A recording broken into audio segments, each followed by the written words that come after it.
S.M. Vijayanand is an Indian Administrative Service officer from Kerala cadre who has dedicated majority of his career in rural development, local governance, and decentralized planning.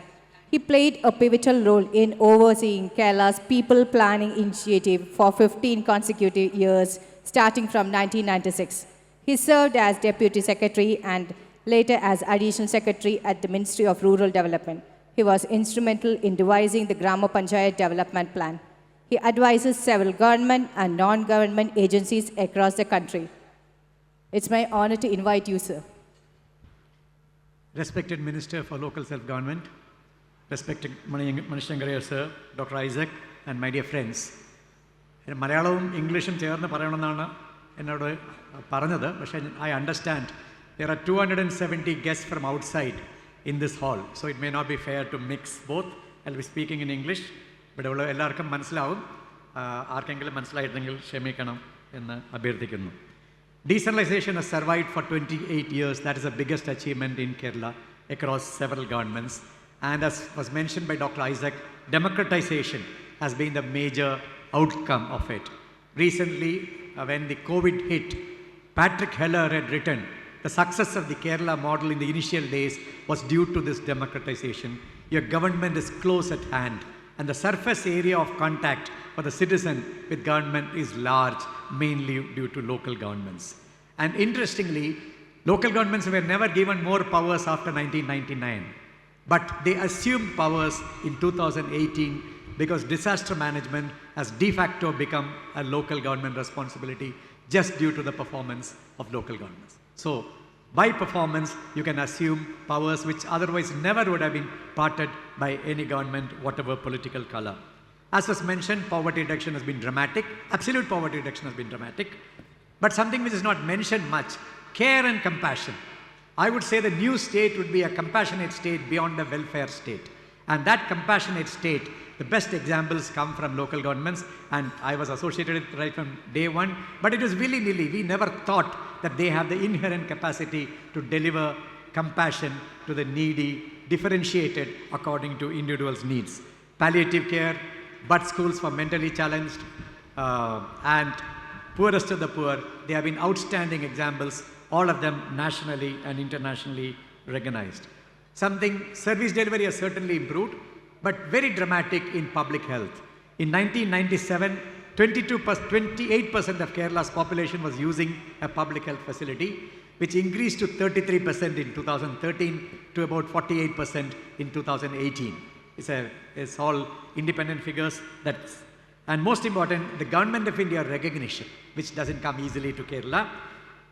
Government of India used the word People's Plan campaign from 2018 for 255,000 Gram Panchayats in the country. And now they are fully for SHG Panchayat partnership, which is a big success of Kerala's Kudumbashri and local governments working together. And in the index of devolution, which is last, I think, 7 years old, Kerala's point was 0.72, and the next state was only 0.54. So it stays ahead, but my points now will be, we should not look back and move forward. We should set a model. In terms of planning, core of Kerala's decentralization is planning, and there it has to move to the multi-level planning, not just bottom-up. And beyond, not even, now we have a big people's plan across sectors. We need to go sub-sector-wise, micro-sector-wise for planning. Only Kerala can do it. So you need not only plans for persons with disabilities, persons with mental disabilities, persons with hearing disabilities, and all that. So that kind of finer detail is now called for. As was mentioned, it has to be participatory. That's one of the negatives of Kerala. Our Gram Sabha attendance has been sharply coming down. And another thing, Kerala can set a national model for local statistics, for how local statistics can lead to local planning. It's not based on negotiations or this thing. Participatory and local data is another thing. Then institutions.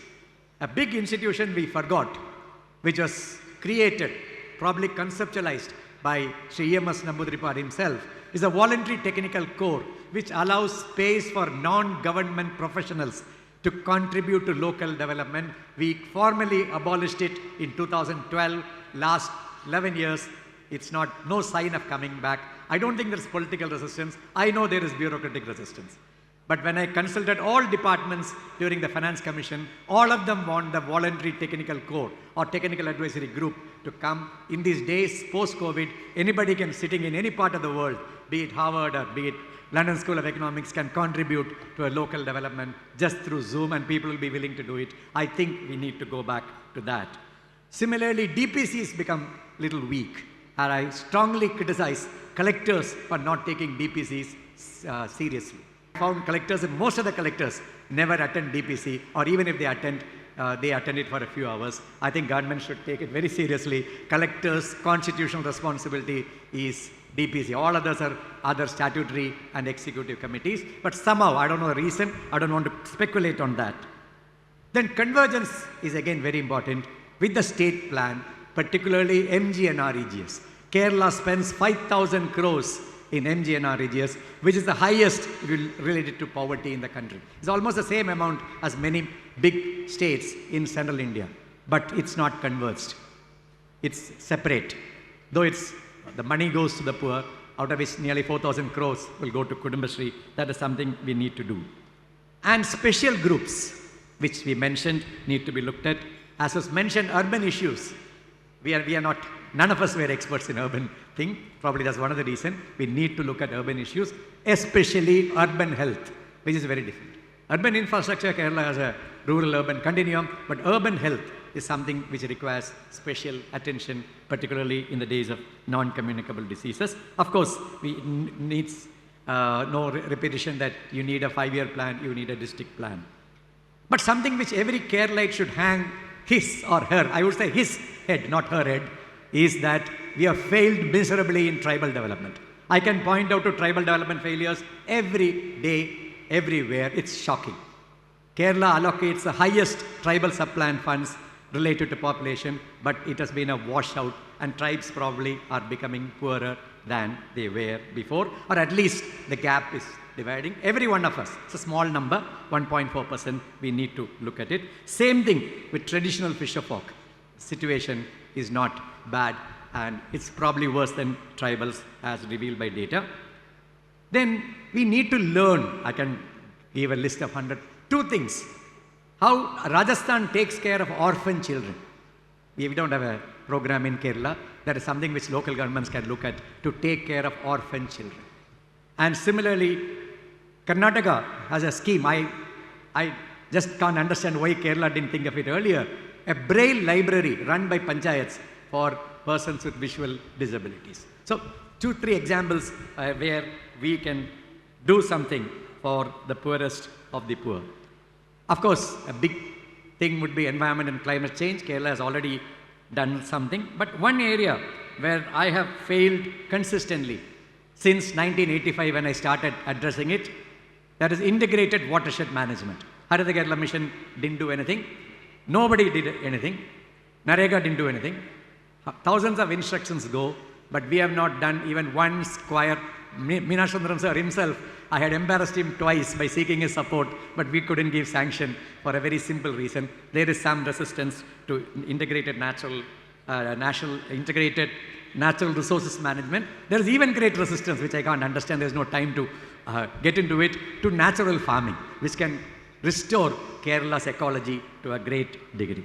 And also, what I can't understand is some kind of reservation against sustainable development goals.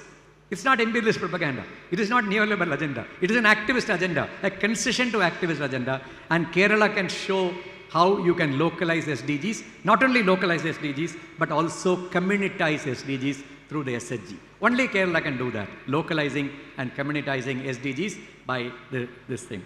Now coming to governance part of it, I was a Finance Commission chairman. Kerala local governments are collecting only 50% of what they should be collecting at the current rates, what I call escape tax. They are collecting 2,000 crore, they are spending about 27,500 crores.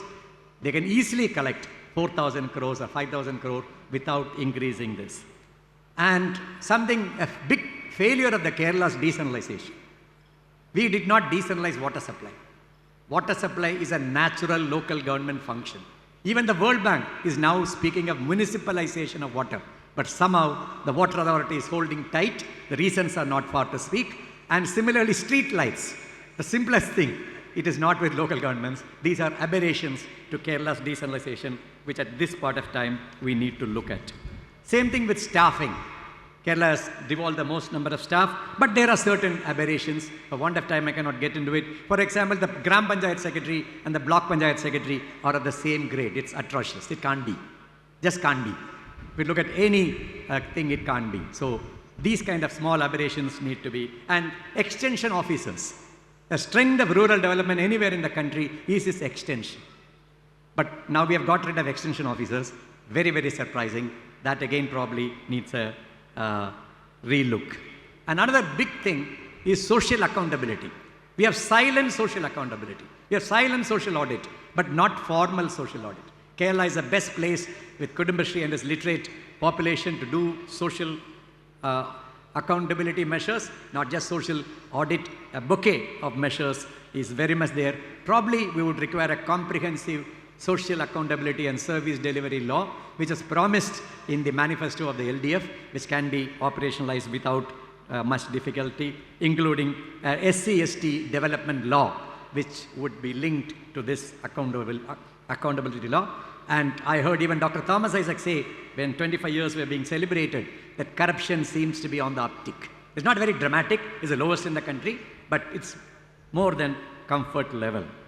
And the last point is, there should be an audit commission as part of the accountability, which can take Kerala's, which will be an international model. We had the Ombudsman for local governments, appellate tribunal. Similarly, an audit commission for local governments will take us far.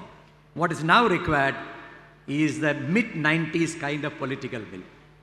Whatever we say decentralization is political, bureaucrats can only take it forward. So that 90s kind of political will, if it is there, the dream of Manishankar sir and Dr. Isaac of taking Kerala's decentralization to the next step. I conceptualize Nava Kerala as a compassionate state beyond a welfare state, where you go to the doorsteps of the citizen, discriminate the needs of citizens, and provide services as required in the Gandhian sense of the poorest and weakest first. One more point, when we started decentralization, there was ideological criticism. And it was said, you are rolling back the state, you are a World Bank agent. And the answer we gave was, we are rolling forward the states to the doorsteps of the citizen. This is the time to realize it. Thank you very much. Thank you, sir.